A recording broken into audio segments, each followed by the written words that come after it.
चलिए शुरू करते हैं। सावधान। नमो अरिहंताणं, नमो सिद्धाणं, नमो आयरीयाणं, नमो वज्झायाणं, नमो लोये सव्वसाहुण,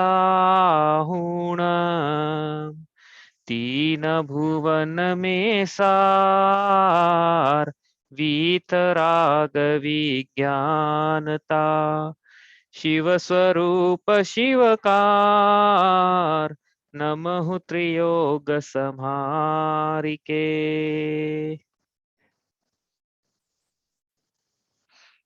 एक सेकेंड। हम पढ़ रहे हैं परम मांगलिक ग्रंथ श्री छह ढाला जी। इसके अंतर्गत 6 ढाले हैं, उसमें से हमारी चल रही है छठी ढाल। छठी ढाल में चल रहा है मूल गुणों का वर्णन। उसके अंतर्गत हमारा चल रहा है छंद नंबर 3।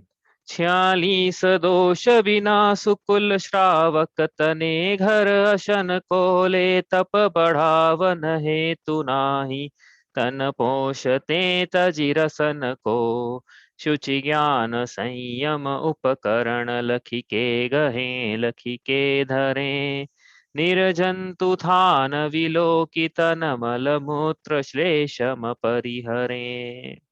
तो इसमें वर्णन चल रहा है किसका? एषणा समिति का, और आदान निक्षेपण समिति और प्रतिष्ठापन समिति हमने कल पढ़ी थी। क्या पढ़ी थी कल? तो 5 समितियां हो गई। इसमें देखो हमने क्या एरिया समिति शुरू किया था। एरिया समिति, भाषा समिति 2 हो गई। उसके बाद एषणा समिति, आदान निक्षेपण समिति और प्रतिष्ठापन समिति। आदान निक्षेपण समिति क्या है? शुचि ज्ञान संयम उपकरण। शुचि का उपकरण, ज्ञान का उपकरण और संयम का उपकरण ये मुनिराज देख के ग्रहण करते हैं और देख कर रखते हैं। क्यों देख कर करते हैं? कि जीवों की हिंसा ना हो जाए। तो शुचि ज्ञान और संयम का उपकरण क्या है? पिच्छी। क्रम से देखें तो कमंडल, शास्त्र और पिच्छी। तो ये कमंडल क्यों है, शास्त्र क्यों है, पिच्छी क्यों है, ऐसा हमने कल सब देखा था। मूल तो ये प्रयोजन यहाँ पे ये है, मार्जन करके इनको ग्रहण करते हैं, मार्जन करके रखते हैं। ठीक है, ये हुई अपनी क्या? आदान निक्षेपण समिति।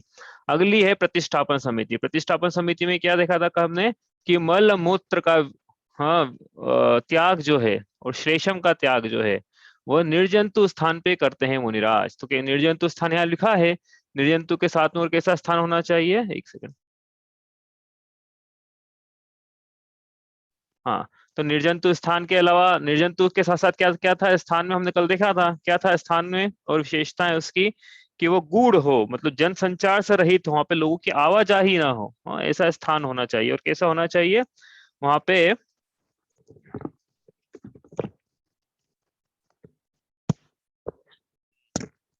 और कैसा स्थान होना चाहिए? लोग आए जाए नहीं लोग वहां पे। और कैसा हो कि वहां पे लिखा ना यहाँ पे निर्जंतु स्थान, त्रस और स्थावर जीवों से रहित होना चाहिए, बिल और छेद नहीं होना चाहिए।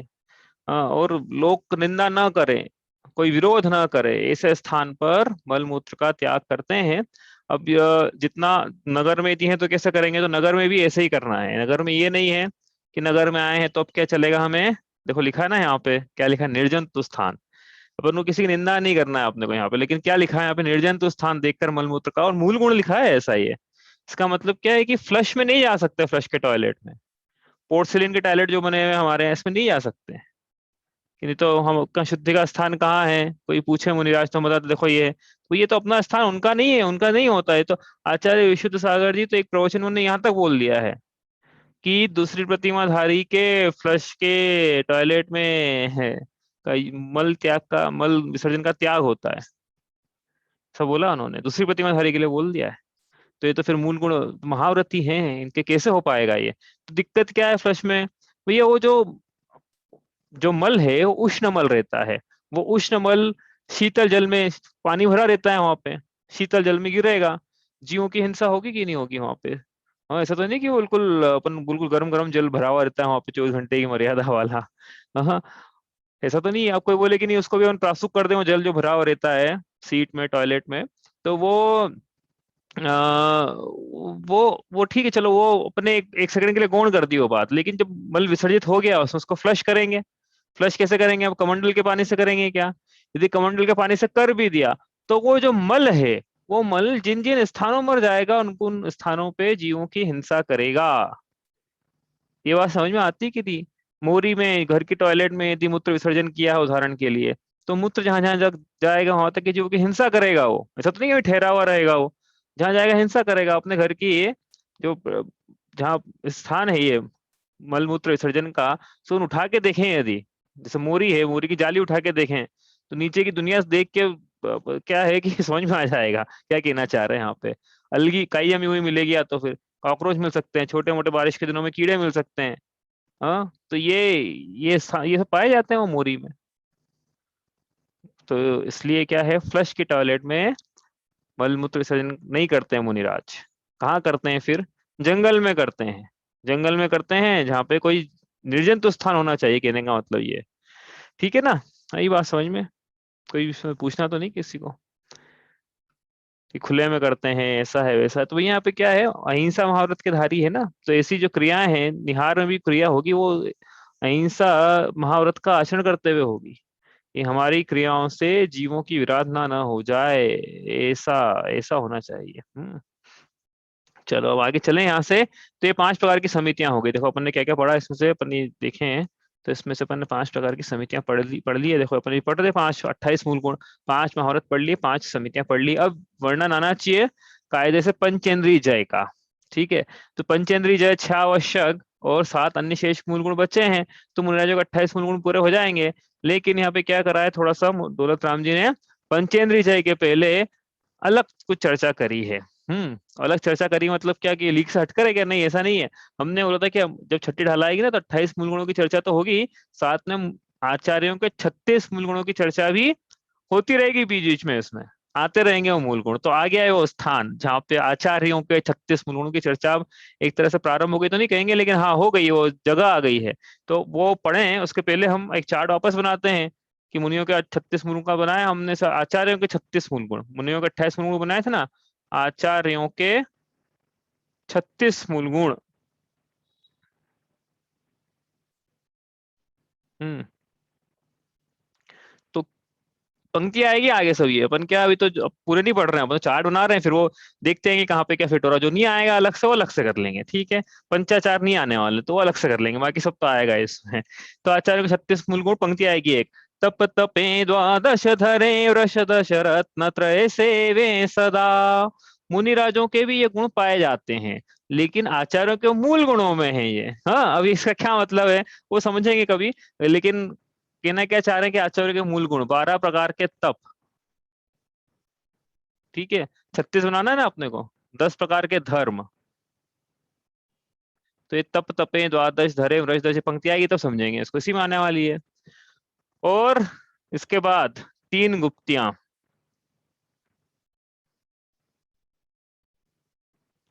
और इसके बाद 5 पंचाचार। कितने बचे अब? 12 और 10 22 और 3 25 और 5 30, 6 बज गए। 6 आवश्यक। ये होगा 36 मूल गुण आचार्यों के, याद होना चाहिए अपने को।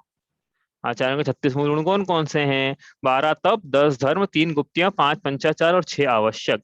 अब बोलेंगे कि क्या होता है ये 12 प्रकार का तप, कौन कौन सा है? 10 धर्म, 3 गुप्तियां, 5 पंचाचार और 6 आवश्यक, कौन कौन से हैं ये? पढ़ ही रहे ना अपन, जैसे मुनिराजों के 5 महाव्रत कौन कौन से, 5 समितियां कौन कौन सी पढ़ ही रहे हैं हम। शायद ये प्रश्न यहाँ उठेगा कि आचार्य के 36 मूल गुण में से 12 तप, तो ये पंक्तियां जब आएगी तब करेंगे। अभी कौन सी पंक्ति आ रही जो हमने प्रसंग ले लिया, मतलब इसमें तो कुछ आने वाला है इसलिए प्रसंग ले लिया ये। तो पहले पंक्तियां पढ़ते हैं, समझ लेते हैं कि इसमें से क्या आने वाला था, तो ये हमको प्रसंग यहाँ पे लेना पड़ा। तो क्या है कि 28 मूल गुण का प्रकरण भी चल रहा है साथ में। अब यहाँ पे मुनि आचार्यों के 36 मूल गुणों में से 3 मूल गुण भी आ रहे हैं, ठीक है। लेकिन ऐसा मत समझना है कि अब मुनिराजों के मूल गुण की चर्चा पूरी हो गई है, नहीं। ये थोड़ा सा प्रकरण लेंगे हम आचार्य के मूल गुणों से, फिर वापस मुनियों के मूल गुणों की चर्चा। पूरे 28 मूल गुण पढ़ना है अपने, एक एक करके सब पढ़ेंगे अपन। आचार्य के 36 सब पढ़ना है अपन, एक एक करके सब पढ़ेंगे। उपाध्यायों के 25 देख लेंगे अपन थोड़ा सा, बाकी मूल तो ये 36 और 25, 36 और 28 पढ़ेंगे हम, ठीक है। तो अब हम पढ़ते हैं छंद नंबर 4। इसमें क्या है ऐसा जो कि आचार्यों के मूल गुणों की चर्चा हमको यहाँ लेना पड़ी। छंद नंबर 4 पढ़ते हैं। सम्यक प्रकार निरोध मन वच काय आत्म ध्यावते तन सुथिर मुद्रा देख मृग गण उपल खाज खुजावते रस रूप गंध तथा फरस अरु शब्द सुशुभ असुहावने तिन में न राग विरोध पंचेंद्रिय जयन पद पावने। तो कैसे होते हैं मुनिराज? अभी तो कह रहे थे आचार्य कैसे होते हैं, हम बोल रहे हैं मुनिराज कैसे होते हैं। तो ये ऐसा है कि ये जो 36 मूल गुण लिखे ना आचार्यों के, तो इसका मतलब ये मत समझना क्या कि आचार्य ही इन गुणों से सुशोभित होते हैं, मुनिराज भी इन गुणों से सुशोभित होते हैं। लेकिन आचार्यों के वो मूल गुण हैं, वो मुनिराजों के वो मूल गुण में नहीं है, उत्तर गुणों में आते हैं। ये समझना बात को। हाँ, तो इसलिए यहाँ पे पंक्ति लिखी है ना, जो ये आप बोलोगे तो आचार्य के मूल गुण है, नहीं मुनियों के भी है ना ये गुण, उत्तर गुणों में लेना, लेकिन शेष गुणों में लेना, अलग अन्य गुणों में लेना, मूल गुणों में नहीं लेना। तो पंक्ति क्या है यहाँ पे पहले वो समझते हैं अपन। सम्यक प्रकार निरोध, अच्छी प्रकार से निरोध करते हैं, रोकते हैं। किसको रोकते हैं? मन को, वचन को, काय को। और क्या करते हैं? आत्मा का ध्यान करते हैं। कौन? मुनिराज। अब हम क्या मुनिराज कहें तो आचार्य भी उसमें समझ लेना, आप उपाध्याय भी समझ लेना, क्योंकि ऐसा तो नहीं हो सब किसी को भैया, ऐसा तो नहीं है कंफ्यूजन तो नहीं ना किसी को, आचार्य को मुनि कैसे बोल दिया, उपाध्याय को मुनि कैसे बोल दिया। हाँ, आचार्य भी आचार्य तब है एक्चुअली जब वो संघ की व्यवस्था देखते हो, वरना तो मुनि ही है वो। ऐसे उपाध्याय भी जब पठन पाठन का कार्य कर रहे हैं तो हम कहेंगे उपाध्याय, वरना मुनि तो सभी है ना भाई, मुनि तो सभी हैं। आ, आचार्य भी मुनि है, उपाध्याय मुनि है, और साधु भी मुनि ही है। हाँ, तो यहाँ पे जो बात कह रहे हैं ये सभी के लिए अप्लीकेबल है। तो क्या कह रहे हैं यहाँ पे कि सभी प्रकार, सभी मुनि मतलब उपाध्याय भी लेना, आचार्य भी लेना, और मुनि साधु भी लेना, कि सभी मुनि क्या करते हैं कि सम्यक प्रकार से, भली भली प्रकार से, अच्छी प्रकार से मन वचन काय का निरोध करते हैं, उसकी प्रवृत्ति को रोकते हैं, उसकी प्रवृत्ति से निवृत्त होते हैं, और क्या करते हैं? अपनी आत्मा का ध्यान करते हैं, है ना। तो ये कौन सा मूल गुण हुआ भाई, समझते हैं भी, लेकिन पंक्ति कर लें पूरी। इसके बाद क्या लिखा? तन सुथिर मुद्रा। हाँ, तन तन सुथिर मुद्रा मतलब इस प्रकार से आत्मा का ध्यान करते हैं कि उनकी स्थिर मुद्रा को देखकर। अब क्या है कि एक्चुअली आज मेरी गलती हो गई, मैंने बताया नहीं, तो जो लोग लेट ज्वाइन हुए ना तो उनके लिए थोड़ा सा रिवाइज करना पड़ेगा, आपकी अनुमति हो तो, क्योंकि क्या मेरी गलती के कारण छूट रहा है लोगों का। तो मैं बता देता हूँ जो उन लोगों ने लेट ज्वाइन किया है उनके लिए वापस से, कि अब हम पढ़ रहे हैं चौथा छंद। चौथे छंद में कुछ पंक्तियां आ रही है, उस पंक्तियों के लिए हमने क्या करा है, मुनियों के 28 मूल गुणों पे थोड़ा सा पॉज लगाया है, और अब आचार्यों के 36 मूल गुणों की चर्चा कर रहे हैं। तो आचार्यों के 36 मूल गुण यहाँ लिखे हैं। 12 प्रकार के तप, 10 प्रकार के धर्म, 3 गुप्तियां, 5 पंचाचार और 6 आवश्यक। हाँ, तो ये आचार्यों के 36 मूल गुण, इसकी चर्चा अभी प्रारंभ कर रहे हैं। साथ में मुनिराजों के जो 28 मूल गुणों की चर्चा चल ही रही है, साथ में ये चर्चा भी यहाँ प्रारंभ हो रही है। हाँ, कोई प्रश्न है आपका? हैंड रेस किया ना आपने? आवाज नहीं नहीं। नहीं, गलती से हो गया था, नहीं। अच्छा, ओके। चलो, तो अब आगे चले। अभी जिन्होंने लेट ज्वाइन किया उनको समझ में आ गया होगा। तो हम बात कर रहे हैं क्या, आचार्य के 36 मूल गुण। और फिर एक बात और हमने बताई कि भी आचार्य के 36 मूल गुण है, तो इसका मतलब ये मत समझना कि ये इन गुणों से मुनिराज वंचित होते हैं। मुनिराज के भी वो गुण पाए जाते हैं, लेकिन वो मूल गुण नहीं है, वो उत्तर गुणों में है, अन्य गुणों में, शेष अन्य गुणों में है। आचार्यों के तो मूल गुण है वो 36, और मुनिराजों के, सामान्य मुनिराजों के, उपाध्याय और मुनिराजों साधुओं के, ये मूल गुणों में नहीं है। ठीक है, तो ऐसा कौन सा मूल गुण है यहाँ पे इसकी चर्चा करना पड़ रही है, तो अपन पढ़ रहे हैं यहाँ पे क्या लिखा है यहाँ पे, कि मुनिराज और उपाध्याय और साधु तीनों। तो मुनिराज क्या है? ये सम्यक प्रकार से, भली भांति से, मन वचन काय की क्रियाओं से निवृत्त होते हैं। निवृत्त होते हैं ये बोलेंगे हम बार बार, ऐसा मत बोलना। देखो, बोलने के लिए तो बोलना, लेकिन समझना क्या है। हाँ, क्या समझना और क्या बोलने के लिए बोल सकते हो, कि मन वचन काय की प्रवृत्ति को रोकते हैं। अब ये बोल दो, बोलने में दिक्कत नहीं है हमको, लेकिन समझना क्या है कि मन वचन काय की प्रवृत्ति से निवृत्त होते हैं। अंतर क्या है दोनों में, कि प्रवृत्ति कर रही ना, इसका मतलब कुछ करने योग्य क्रिया है। हाँ, और निवृत्ति मतलब कुछ करने योग्य नहीं है। इन दोनों में अंतर है। प्रवृत्ति न करने में और निवृत्त होने में अंतर है। मतलब प्रवृत्ति नहीं कर रहे हैं, इसका मतलब कुछ चेष्टा कर रहे हैं नहीं करने की, इसका मतलब ये हो जाता है। और निवृत्ति कर रहे हैं मतलब कुछ चेष्टा ही नहीं करने की। अंतर आ रहा है ना समझ में? ये अंतर है। तो अंतर क्यों है? क्योंकि यहाँ पे ना संवर का प्रकरण चल रहा है, यहाँ आश्रव का शुभ आश्रव का प्रकरण नहीं चल रहा है। मुनिराजों की चर्या चलेगी तो पूरा संवर का प्रकरण चलेगा। इसलिए प्रवृत्ति पूर्वक, चेष्टा पूर्वक, बुद्धि पूर्वक, शुभ राग पूर्वक, शुभ प्रवृत्ति पूर्वक इस प्रकार के कथन न करते हुए निवृत्ति पूर्वक सहज रूप से जो होते हैं, स्वयं जो होते हैं, इस प्रकार के कथन पे जोर दिया जाता है। ठीक है ना? तो संवर की क्रिया बनेगी। यदि हम प्रवृत्ति बनाएंगे तो फिर आश्रव की क्रिया हो जाएगी। इसलिए इसलिए यहाँ क्या लिखा है, देखो उन्होंने भी ये लिखा है, सम्यक प्रकार निरोध, मन वचन काय की क्रियाओं का सम्यक प्रकार से निरोध करते हैं, निरोध हो जाता है, निवृत्ति होती है उनके। और क्या होता है, अपनी आत्मा का ध्यान करते हैं। यहाँ तक तो हमने पढ़ लिया था, इसके बाद अगली पंक्ति हम पढ़ रहे थे कि तन सुथिर मुद्रा देख मृगगण उपल खाज खुजावते। तन मतलब एक्चुअली क्या है, तन लिखा है लेकिन कहीं कहीं तीन भी लिखा है, उनकी, यहाँ तन लिखा है तो शरीर की ऐसा ले लेना है यहाँ पे।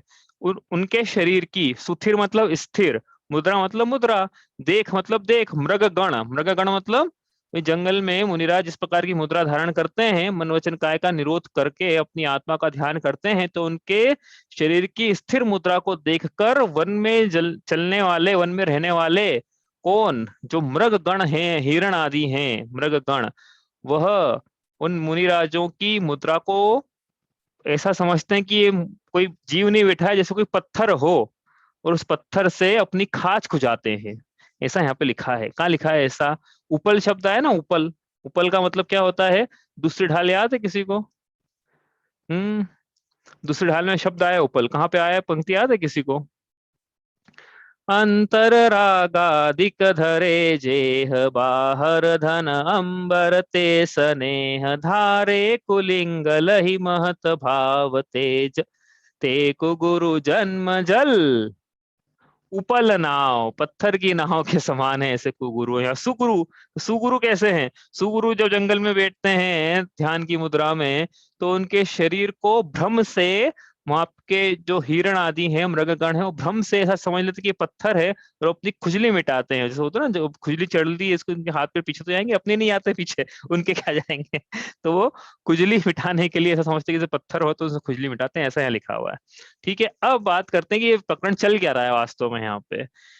हाँ, तो क्या लिखा है, प्रकरण किस चीज का चल रहा है? मन वचन काय की प्रवृत्ति का निरोध हो जाना, या मन वचन काय की प्रवृत्तियों से निवृत्ति हो जाना, ये प्रकरण चल रहा है। देखो यहाँ पे अपन देखें किस चीज का प्रकरण चल रहा है।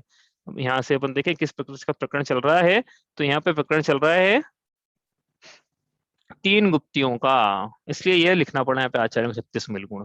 हाँ, और मुनिराजों के मूल गुण में तीन गुप्तियां नहीं है, ऊपर देखो आप, ऊपर अपन ने गुप्तियां लिखी, यहाँ मूल गुण लिखे ना, ऐसे तीन गुप्तियां कहीं नहीं है। छह आवश्यक, छह शेष मूल गुण में तीन गुप्तियों का प्रसंग नहीं है, ये तो आचार्यों के मूल गुण में है। तो मुनिराज, मुनिराज ही वही, मैंने बताया ना, ऐसा बार बार मैं आपको एक ही बात बोल रहा हूँ कि मुनिराजों की गुप्तियां पाई जाती है, लेकिन मूल गुण के रूप में नहीं पाई जाती है। बस कहने का मतलब ये उत्तर गुणों के रूप में पाई जाती है। तो तीन गुप्तियों, आप तीन गुप्तियां क्या होती है अपन यहाँ पढ़ रहे हैं, पंडित जी ने परिभाषा लिखी दी है यहाँ पे। क्या होती है गुप्तियां? मन, अपन ने शायद जब अपन ने पढ़ा था ना व्रत समिति गुप्ति धर्म, तो वहां पे गुप्ती की परिभाषा लिखी थी। क्या लिखी थी? हाँ, मन वचन काय की क्रियाओं से निवृत्त होकर आत्मा की, आत्मा में लीनता, ये गुप्ती है। हाँ, ये लिखी थी वो परिभाषा, देख लेना आप क्या लिखी थी, यही शब्द होंगे, मन वचन काय की क्रिया। तो गुप्ती क्या है? सामान्य शब्दों में यदि समझना है गुप्ती क्या है, तो मन वचन काय की क्रियाओं से गुप्त हो जाना, इनकी प्रवृत्तियों से गुप्त हो जाना, इनकी प्रवृत्तियों से निवृत्ति निवृत्ति ले लेना, ये गुप्ती है। हाँ, और यहाँ पे लेकिन दो प्रकार से परिभाषा लिखी है, सिर्फ इतना ही नहीं लिखा है कि मन वचन काय की क्रियाओं से गुप्त है ना, साथ में वो लिखा है आत्मा का ध्यान करना। तो कहने का क्या मतलब है, मन वचन, हमने जो परिभाषा लिखी थी वहां पे, कहाँ पे, तीसरे ढाल में लिखी थी ना, जब संवर का प्रकरण आया था, 57 प्रकार के या 62 प्रकार के संवर के भेद थे, तो उसमें गुप्ती की परिभाषा लिखी थी, मन वचन काय की क्रियाओं से गुप्त होकर आत्मा का ध्यान करना, आत्मा में मग्न हो जाना। हाँ, ये गुप्ती है। तो वही यहाँ कह रहे हैं कि मन वचन का। अब ये गुप्ती की परिभाषा दो प्रकार से बनी है, देखो यहाँ पे, एक है मन वचन काय की क्रियाओं से गुप्त हो जाना, और एक कुछ और है। तो दो प्रकार से गुप्ती की परिभाषा है। तो एक है निश्चय गुप्ती और एक है व्यवहार गुप्ती। निश्चय से गुप्ती क्या है? सर्वार सिद्धि की परिभाषा लिखी गुप्ती की, सर्वार सिद्धि में परिभाषा है, संसार के कारणों से आत्मा का गोपन कर लेना, यह गुप्ती है। गोपन मतलब छुपा लेना आत्मा को, आत्मा की रक्षा करना, संसार के कारणों से आत्मा की रक्षा करना, यह निश्चय गुप्त। लिख लो भैया आप चाहो तो, संसार के कारणों से आत्मा की रक्षा करना, आत्मा का गोपन करना, छुपा देना आत्मा को संसार के कारणों से, वह गुप्ती है। तो संसार के क्या कारण है? संसार के कारण है कर्म, रागादि भाव और प्रवृत्तियां मनोवचन काय की, संसार के कारण है। तो इनसे आत्मा इनसे आत्मा की रक्षा करना, आत्मा को गोपन कर लेना इनसे, मतलब क्या है कि आत्मा की आत्मा में लीनता, यह गुप्ती है। और व्यवहार से क्या है? मन वचन काय की क्रियाओं से गुप्त हो जाना, यह व्यवहार से गुप्ती है। ये लिखा है ना यहाँ पे, देखो, भली भांति मन वचन काय की क्रियाओं से का निरोध कर कर आत्मा का ध्यान करना है गुप्ती है। ठीक है, ये तो पहली पंक्ति का अर्थ हुआ, पर दूसरी पंक्ति का अर्थ पहले कर लेते हैं, फिर पहली पंक्ति पे वापस आएंगे लौट के। दूसरी पंक्ति क्या बोली थी यहाँ पे कि उनकी स्थिर स्थिर मुद्रा देखकर। अब क्या है कि काय की क्रियाओं से गुप्त होना है, मन वचन काय की क्रियाओं से गुप्त होना है, मतलब क्या है? कायोत्सर्ग की, मतलब कायोत्सर्ग की मुद्रा रहेगी, कायोत्सर्ग नहीं है गुप्ती, लेकिन कायोत्सर्ग की मुद्रा, उदाहरण के लिए पद्मासन या खड़गासन की मुद्रा में मुनिराज स्थिर हो जाते हैं, और स्थिर होकर क्या करते हैं? आत्मा का ध्यान करते हैं। अब बहुत देर तक आत्मा का ऐसे स्थिर होकर बैठते हैं तो हम मृग गणों को भ्रम हो जाता है। हो सकता है क्या? कोई बोले ऐसा कैसे हो सकता है? हाँ, ऐसा हो सकता है क्या कि कोई कंफ्यूज हो जाए कि ये पत्थर तो नहीं है, कोई इतनी देर से कोई हिल, क्योंकि हिल डुल नहीं रहे ना भाई, हिलेंगे, काय की चेष्टा नहीं है, वचनों की चेष्टा नहीं है। और मृग गणों को ये काय और वचन की चेष्टा ही समझ में आएगी, वो चेष्टाएं है ही नहीं, तो उनको ऐसा भ्रम हो जाता है कि ये तो कोई पत्थर है, इसलिए हो जाके मुझे पीठ खुजाने का काम करते हैं वो। फिर भी मुनिराज ऐसा नहीं चौंक नहीं जाते हैं कि अरे ये कौन आ गया वो अपने ध्यान में मग्न रहते हैं। हाँ, अब कोई बोले कि ऐसा कैसे हो सकता है कि बिल्कुल ऐसे स्थिर होके बैठ सकते हैं? बैठ सकते हैं क्या स्थिर होके? जो लोग बैठ चुके हैं उनको पता है कि स्थिर होकर बैठा जा सकता है। आसन की स्थिरता बहुत जरूरी है ध्यान के लिए, इसलिए यहाँ पे कहा है कि काय की चेष्टा से भी निवृत्त होना है, आसन स्थिर होना चाहिए। बार बार ऐसा नहीं कि पोजीशन, अपना पोस्चर चेंज करते रहे कि यहाँ तो पैर दुख रहे हैं, हमारे घुटने दुख रहे हैं, जंघाएं दुख रही है, कमर दुख रही है, तो थोड़ा पोस्चर चेंज करना पड़ेगा, ऐसा नहीं है। एक जैसे बिल्कुल एक मुद्रा में आपको जो अच्छा लगता है, पद्मासन तो पद्मासन, खड़गासन अच्छा लगता है तो खड़गासन। और हम तो ये भी कहते हैं कि और अच्छा आसन लगता है, कुर्सी आसन अच्छा लगता है तो कुर्सी आसन लगा के बैठो, कोई दिक्कत नहीं है, लेकिन एक जैसे आसन में बैठना है। मुनिराज तो पद्मासन या खड़गासन में बैठते हैं इस प्रकार से एक आसन में। हाँ, और हिलते नहीं है, जरा सा भी चेष्टा नहीं होती है। किसी करके देखना कभी ये कि हो सकता है क्या है ऐसा। मैं आपको बताता हूँ, देखो, मैं जब गया था पहली बार ध्यान शिविर में पंढरपुर, ब्रह्मचारी जितेंद्र भाई चंक्रेश्वरा वो ध्यान करवाते थे वहां पे। तो वो जो कराते थे ना, तो वो उनका दुपट्टा भी आगे रहता था, कि बोलते तो थे वो, जैसे पद्मासन में बैठ जाएंगे वो, लेकिन बोलना तो पड़ता था उनको, कि वो इंस्ट्रक्शन नहीं देंगे तो हम सुनेंगे क्या और हम क्या करेंगे फिर। तो वो बोलते तो थे, लेकिन उनका जो दुपट्टा बिल्कुल आगे तक रहता था, उनका जो लिप मूवमेंट वो दिखता नहीं था। तो वो ऐसी स्थिर मुद्रा में बैठते थे ना, ऐसी स्थिर मुद्रा में कि मेरे को कंफ्यूजन हो गया एक दो बार कि वो बैठे हैं कि कोई और कोई पुतला ला के रख दिया वहां पे। और उनको बार बार यही पंक्तियां याद आ रही थी वहां पे, तीन सुथिर मुद्रा देख हम रग खड़े उपल खाज खुजा होते। कहने का क्या मतलब है कि हमारे श्रावक ही ऐसे बैठते हैं कि कंफ्यूजन नहीं आता है लोगों को कि भाई कोई बैठा भी है कि कोई पुतला रखा है, तो मुनिराजों का प्रसंग है। मतलब क्या है कि जब ध्यान की मुद्रा हो तो काय की चेष्टा नहीं होना चाहिए, आसन की स्थिरता बहुत जरूरी है। ठीक है, तो ये तो दूसरी पंक्ति का अर्थ किया हमने। पहली पंक्ति पे वापस आते हैं कि गुप्ती क्या होती है। तो क्या होती है गुप्ती? हमने बताया ना अभी क्या होती गुप्ती। की संसार के कारणों से आत्मा का गोपन कर लेना निश्चय गुप्ती है, और मन वचन काय की क्रियाओं से गुप्त हो जाना यह व्यवहार गुप्ती है। इस प्रकार से मुनिराजों के गुप्ती पाई जाती है। अब क्या होता है ये काय की क्रियाओं से गुप्त हो जाना? तो जैसा अभी बताया, क्या होता है काय की क्रियाओं से गुप्त हो जाना? मतलब कि काय से कोई चेष्टा नहीं करेंगे, अब हम काय से कोई चेष्टा करने का प्रयत्न भी नहीं करेंगे, कोई विकल्प भी नहीं करेंगे, ये काय की क्रियाओं से गुप्त। काय की चेष्टा मतलब क्या? वही जो हो रही है सब, जो चेष्टा कर रहे हैं, हिल रहे हैं, डुल रहे हैं, आसन बदल रहे हैं, चल रहे हैं, दौड़ रहे हैं, भाग रहे हैं, कुछ भी कर रहे हैं, तो काय की चेष्टाएं हैं ये।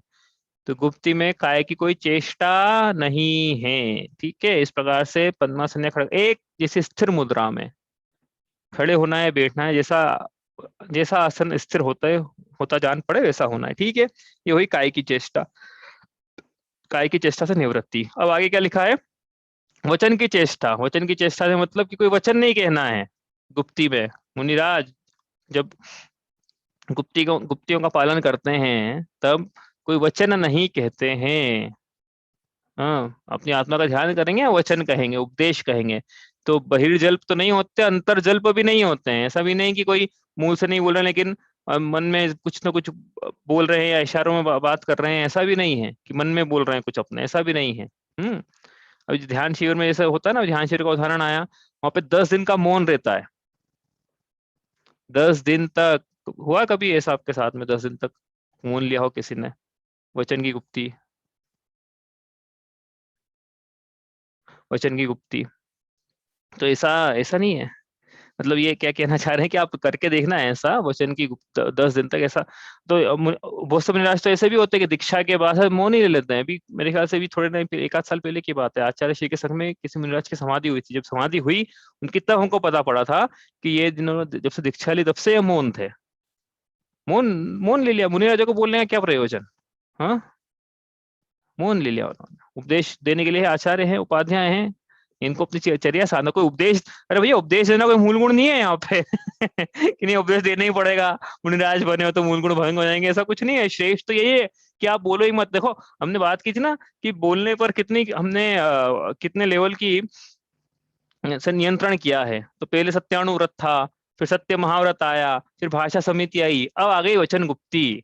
कि श्रावक है तो स्थूल झूठ का त्याग करे, मुनिराज है तो सूक्ष्म झूठ का भी त्याग करे। और फिर जब बोले तो कैसा बोले, जिनवाणी के ऐसे वचन बोले जो जीवों के लिए हितकारी हो। और श्रेष्ठ तो यही है कि बोले ही ना, वचन गुप्ती। आई वचन गुप्ती। हाँ, आगे चलें यहाँ से। अब मन गुप्ती, अब ये सबसे डिफिकल्ट काम है। मन गुप्ती क्यों डिफिकल्ट काम है? और करके देखा होगा जिन्होंने, उनको पता है कि क्यों डिफिकल्ट काम है। ध्यान लगाने का प्रयास किया हो किसी ने? हाँ, वो पिंड, बहुत सारे ध्यान के प्रकार होते हैं। जब आपको समझ में आया कि मन गुप्ती क्यों डिफिकल्ट है, भाई काय से ऐसी मुद्रा बना लेना, भगवान की ऐसी मुद्रा बना लेना, बाएं हाथ पे दाएं हाथ रखना, पद्मासन में बैठना, ये बड़ा आसान है। आसान की स्थिरता, आसन की स्थिरता भी अभ्यास करोगे तो बड़ी आसानी से हो जाती है। हाँ, आधे घंटे 1 घंटे तक भी आप बिना हिले बिना चेष्टा करे काहे कि आप एक आसन पे स्थिरता से बैठ सकते हो। कोई बहुत मुश्किल काम नहीं है, थोड़ा सा अभ्यास लगता है। और वचन का तो आसान है, मतलब सकता महिलाओं के लिए नहीं हो, लेकिन पुरुषों के लिए तो बड़ा आसान है। हमको तो लगा ही नहीं 10 दिन तक हमने वचन नहीं बोले तो लगा ही नहीं कुछ हो रहा है। ठीक है, अच्छा, हमको तो उल्टा विकल्पों की कमी हो गई। ठीक है, तो वचन गुप्ती भी कर की जा सकती है, लेकिन मन क्या है? अब सब बैठोगे ना जब भगवान की मुद्रा लगा के, तो मन भागेगा। मन को इसलिए बंदर की संज्ञा दी है। मन बार बार भागता है, किसी एक विषय पे केंद्रित होने में बहुत उसको कष्ट होता है यदि अभ्यास नहीं हो तो। हाँ, एकाग्र चिंता निरोधो ध्यान, ध्यान की परिभाषा है ना कि किसी एक मुख्य पर चिंता का निरोध हो जाना, आकर अपने चित्त का ठहर जाना, यह ध्यान है। तो ध्यान में क्या है कि तो एक किसी एक पर नहीं चित्त ठहरता है ध्यान में, आप देखना वो भागता रहता है। भागना चाहिए ऐसा नहीं बोल रहे हैं, लेकिन आसान नहीं है। बार बार भागेगा, चंचल है मन। काय थक जाएगी, वचन थक जाएंगे, लेकिन मन को तो कोई ना कोई विषय चाहिए ही चाहिए। बार बार भागेगा। फिर आपको याद आएगा कि यार मैं ध्यान की कहाँ बैठा हूँ, मैं ध्यान शिविर में बैठा हूँ, उदाहरण के लिए ये ध्यान करने के लिए बैठा हूँ। तो वापस फिर आप आओगे अपने विषय पे, फिर वो भागेगा, फिर आओगे, फिर भागेगा। मान लो चला 1 घंटे तक आपने यही किया, क्या किया? मन पकड़ के भाग रहा था, वापस लाया, फिर भागा, फिर वापस लाया। तो भैया मैं इसलिए बता रहा हूँ ये सब कि जो स्टार्टिंग में ध्यान का अभ्यास करे उनके साथ होगा ये, सबके साथ होता है ये, इसलिए घबराना मत। क्या, मैं तो पहली बार जब गया था ना ध्यान शिविर में, तो मैं तो ऑलमोस्ट गिव अप कर दिया था मैंने कि भी अपने से नहीं हो रहा है ये। कारण ये कि मन भाग रहा है बार बार। और मैं तो हो सकता है कि ध्यान शिविर छोड़ के आ भी गया था पहले दिन ही। फिर बाद में याद आया कि अरे भैया हम तो 10 दिन के अणुव्रत लिए हुए हैं, मतलब अभ्यास के अणुव्रत होते हैं ना कि भैया ये इस सीमा के दीर्घव्रत देशव्रत होते हैं ना, जब हमने पढ़े हैं कि 10 दिन तक ये सीमा के बाहर नहीं जाएंगे, 10 दिन तक यहाँ से कोई प्रयोजन नहीं रखेंगे, 10 दिन तक ये समिति चलेंगे, इस प्रकार के अणुव्रत दिलवाते हैं अभ्यास के लिए वो सब। तो वो सब लिए हुए हैं। अब यदि हमने ध्यान शिविर छोड़ भी दिया तो अब 10 दिन तक तो इस बाउंड्री के बाहर जा नहीं सकते हैं वैसे भी। तो हमने फिर अटेंड किया। बाद में फिर क्या है, तीसरे चौथे दिन से वो मन कंट्रोल में थोड़ा थोड़ा आना शुरू होता है। कहने का मतलब ये 3-4 दिन लग गए, कहने का मतलब ये था। हाँ, आसान नहीं है मन को कंट्रोल करना, मन भागेगा बार बार। मन को लगाना कहाँ है, लेकिन आत्मा को जानने में लगाना है। मन से रूपी पदार्थ के अलावा अरूपी पदार्थ भी जानने में आते हैं। तो मन को अपनी आत्मा का विषय देना जो कि अरूपी है, मन से अरूपी पदार्थ का जानना हो ना चाहिए, तो ध्यान की कोई सिद्धि है तो ये यहाँ पे इस प्रकार से है कि काय की चेष्टा से निवृत्ति लेके, वचन की चेष्टा से निवृत्ति लेके, मन की चेष्टाओं से निवृत्ति लेके मुनिराज जो है अपनी आत्मा का ध्यान करते हैं। इस प्रकार से उनके गुप्ती पाई जाती है। ठीक है, आई बात समझ में इसमें? तो क्या करना है हमको? अभ्यास करना है भैया। ऐसा नहीं कि मुनिराज बनेंगे तो ये अभ्यास होगा। ये तो हम गृहस्थ भी कर सकता है, और लेकिन वो गृहस्थी गुप्तिया नहीं कहलाएगी, गृहस्थ का अभ्यास कहलाएगा बस। क्या अभ्यास कहलाएगा? आप भी 45 मिनट 48 मिनट एक मुहूर्त, मतलब श्रेष्ठ मुहूर्त तक, एक मुहूर्त तक अभ्यास करें हम भी ऐसा। बैठे हम रोज अभ्यास करें, नहीं होता तो ध्यान शिविर है लगते रहते हैं, वहाँ वहाँ जाएं, अभ्यास करें ध्यान का। तो ये अब तो वो उसकी स्टेज है, ये काय की क्रियाओं से गुप्त है, वचन की क्रियाओं से गुप्त है, मन की क्रियाओं से गुप्त है जीव, और अपनी आत्मा का ध्यान कर रहा है, इस प्रकार से उसकी गुप्तियां पाई जा रही है। हम्म, आई बात समझ में? अब यहाँ पे ये मत समझना, अब क्या है कि बात हमने अभी बताया कि मुनिराज के ये मूल गुण नहीं है, आचार्यों के मूल गुण है। अब ये मत समझ लेना कि आचार्यों के मूल गुण हैं इसलिए आचार्य तो हमेशा ही 24 घंटे ही गुप्तियों में रहते हैं, ऐसा नहीं है। गुप्ति नियत काल के लिए है, कि हम उदाहरण के लिए 1 घंटे तक मन वचन काया की क्रियाओं से गुप्त हो जाते हैं, तो ये गुप्तियां हैं। ऐसा नहीं कि भाई, क्योंकि बाकी तब तो क्या है कि जैसे उदाहरण के लिए महाव्रत है तो महाव्रत तो रहेंगे भले वो कोई भी क्रियाएं करें, हाँ समितियां तो रहेगी भले कोई भी क्रिया करें, तो ये गुप्तियां क्या है कि बुद्धिपूर्वक तो भले ही, अबुद्धिपूर्वक तो भले ही वो गुप्त रहे, लेकिन बुद्धिपूर्वक ये नियत काल के लिए होते हैं, गुप्ति जो है नियत काल के लिए है, एक अंतर मुहूर्त के लिए, एक मुहूर्त के लिए मनुष्य की क्रियाओं से गुप्त होकर आचार्य, हाँ अब मुनिराज जो है इनके लिए ये मूल गुण नहीं है, लेकिन उनको अभ्यास के रूप में करना है, और आचार्य जो है इनको मूल गुण है, इनको करना ही करना है। अब कितने टाइम में क्या फ्रिक्वेंसी है वो तो मुझे पता नहीं है, पढ़ा भी नहीं मैंने, न सोचा इस बार, अभी ख्याल है मुझे कि क्या फ्रिक्वेंसी होना चाहिए उसकी, लेकिन आचार्यों का मूल गुण है ये, उनको करना है ये। मुनियों में जो गुणों में श्रेष्ठता को प्राप्त होते हैं वो आगे चल के आचार्य होते हैं। हाँ, आचार्य संघ में ये परंपरा है। आचार्य कौन होगा अब संघ का? आचार्य की जब समाधि होगी, संघ का नायक कौन होगा फिर? जो गुणों में श्रेष्ठता को प्राप्त होता हो, जो ज्ञान और तप में वृद्धि को प्राप्त होता हो, वो फिर तो वो मुनिराज अभ्यास करते हैं, फिर इनमें से जो आचार्य को लगता है कि भाई ये श्रेष्ठ है, आचार्य पद के योग्य है, तो उनको अपना आचार्य पद दे देते हैं। वो इस प्रकार से ये परंपरा है। इसलिए अभ्यास तो मुनि मुनि अवस्था में करते हैं वो भी, कि हम जो आचार्य बनेंगे तो हमारे मूल गुण रहेंगे ना फिर ये। ठीक है, इस प्रकार से ये गुप्तियों का प्रकरण है। तो मुद्दा क्या है इसमें, मूल बात क्या है? मूल बात ये नहीं है कि मन वचन काय को चेष्टा पूर्वक प्रवृत्ति पूर्वक रोक के रखना है, वो मूल प्रयोजन नहीं है, वो तो स्वयं निवृत्ति होना चाहिए। काय की हम जब बैठे आसन में तो स्टार्टिंग में तो ऐसा लगेगा कि हाँ हमने कंट्रोल किया, लेकिन बाद में क्या है, थोड़ी देर बाद तो स्वयं काय से, काय की चेष्टाओं से उपयोग हट जाएगा, मन की चेष्टाओं से उपयोग हट जाएगा, वचन की चेष्टाओं से उपयोग हट जाएगा, तो कहाँ उपयोग लगेगा फिर? आत्मा का उपयोग आत्मा में लगेगा, वो गुप्ती है। तो वो आत्मा का उपयोग आत्मा में ठहरे, इसके लिए मन वचन काय का निरोध था।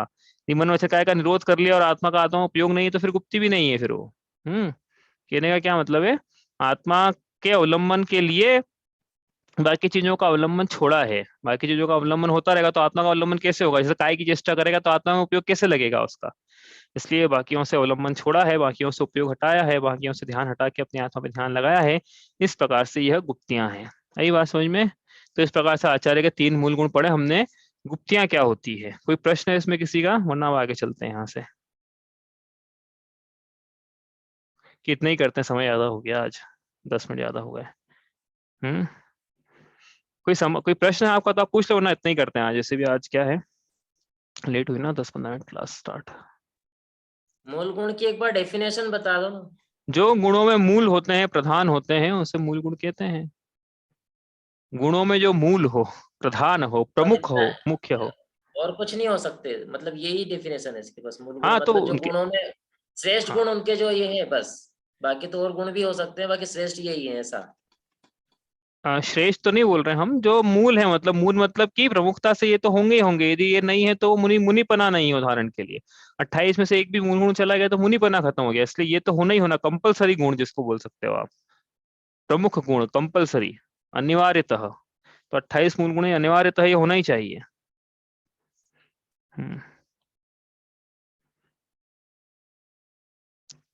चलो, और कुछ पूछना है? तो अब अगली पंक्ति कौन करें, तो वो अपन कल करेंगे। लेकिन अब आने क्या वाला है, देखो इसमें मैं आपको बता देता हूँ क्या आने वाला है। इसमें अब वापस से ये जो गुप्तियां है ना, इनकी चर्चा तो हमने कर ली है। अब ये 12 तप 10 धर्म की चर्चा आगे आएगी। पंचाचार 6 आवश्यक हम अलग से लेंगे, वो तो अलग से लेंगे, जो पंक्तियां आएंगी और अलग से लेंगे। उसके अलावा 28 मूल गुणों की चर्चा वापस शुरू करेंगे। और इसमें अगला जो मूल गुण आने वाला है वो पंचेंद्रिय जय आने वाला है। तो जो अगले 2 चरण लिखे ना वो चौथे छंद के, वो पंचेंद्रिय जय के लिए लिखे हैं, वो करेंगे। उसके बाद तुरंत बाद से 6 आवश्यक की चर्चा, उसके तुरंत बाद फिर 7 शेष मूल्य गुणों की चर्चा है। उसके बाद फिर ये पंक्ति आ जाएगी, कौन सी? तब तपे द्वादश धरे व्रज, मतलब आचार्य के मूल गुण की चर्चा उसके बाद वापस आ जाएगी। उसके बाद फिर उपाध्याय के मूल गुण करेंगे। इस प्रकार से ये मूल गुणों की चर्चा, बहिरंग चारित्र की चर्चा इस प्रकार से है। ठीक है, चलिए इतना ही करते हमें हैं। जिन टॉपिकों पे बोलना है तो ये, जैसे मान लो अपन ने गुप्ती पे बोला तो कि 28 मुलगुणों पे बोलेंगे कि 25 मुलगुण 36 मुलगुण पे बोलेंगे, ऐसा करना है कि श्लोक वाइज करना है? आप नहीं, आप टॉपिक चूज कर सकते हो, जैसे एक टॉपिक आ गया है। मतलब जैसे जैसे 28 मुलगुण में भी अगर हमको 5 महाव्रत पे बोलना है कि 5 समिति पे बोलना है कि 5 इंद्रिय के, कि इन सभी पे एक साथ बोलना है, तो आधे घंटे में तो ये तो बहुत ज्यादा हो जाएगा। हाँ, वो आप तय कर सकते हो। मान लो जैसे मैं एक टॉपिक तो आ गया, पहले बता दूं मैं आपको कि एक टॉपिक तो आ गया भाई पंच महाव्रत का, तो वो अब रिजर्व हो गया है। वो आप में से जिन्होंने ले लिया उन्होंने ले लिया, जिन्होंने नहीं लिया है वो अब ये नहीं ले नहीं पाएंगे पांच महाव्रत वाला। ठीक है, तो बचे टॉपिक है उदाहरण के लिए जैसे एक्शना समिति है। अब कोई हो सकता है ये सिर्फ एक्शना समिति पे आधा घंटा बोलना चाहता है, तो एक्शना समिति आप ले लो। कोई बोले कि नहीं एक्शना समिति आधा घंटा नहीं है, 5 समितियां पूरी, तो 5 समिति। इस प्रकार से अब कोई बोले 28 मूलगुण, तो 28 मूल का स्कोप तो बहुत बड़ा हो जाएगा, इसलिए वो मत लेना आप। या तो 5 महाव्रत तो ले लिए, जैसे किसी ने, आप 5 महासमिति ले लो, 5 समिति ले लो, या फिर इन 5 में से कोई सी एक समिति ले लीजिए। इस प्रकार से आगे बढ़ना है। कोई पंचेंद्रिय जय लेना चाहे तो पंचेंद्रिय जय, कोई बोले कि नहीं छोटा हो जाएगा ये तो पंचेंद्रिय के साथ में तीन तीन गुप्तियां भी ले लेना। इस प्रकार से तो आपको देखना है कि आप आधे घंटे में कितना ले सकते हैं, लेकिन एकदम बहुत छोटा भी नहीं हो और बहुत डिटेल में ऐसा भी नहीं हो कि एक ही टॉपिक बहुत लंबा आधा घंटा चले, तो ऐसा भी नहीं। हम चाहते कि अच्छे से रिवीजन हो जाए पूरे 6 ढाला का, 6ठी ढाल का मतलब। ठीक है, तो ये 5 महाभारत का टॉपिक आ गया है। अब आप जो बच्चे लोग हैं वो दूसरा टॉपिक चूज कर लेना भाई, डिसाइड कर लेना कि कौन सा बोलना है आपको। चलिए इतना ही करते हैं। अरिहंत सिद्ध सूर्य उपाध्याय साधु सभी, अर्थ के प्रकाशी मांगलिक उपकारी है। तीन को स्वरूप जानी, राग ते भई जो भक्ति, काय को नमाय स्तुति उच्चारी है। धन्य धन्य तुम ही से काज सब आज भय, कर जोड़ बार बार वंदना हमारी है। मंगल कल्याण सुख ऐसो हम चाहते हैं, हो मेरी ऐसी दशा जैसी तुम धारी है। हो मेरी ऐसी दशा जैसी तुम धारी है। जा वाणी के ज्ञान ते सूझे लोकालोक, सो वाणी मस्तक नमो सदा देत हूँ धोख।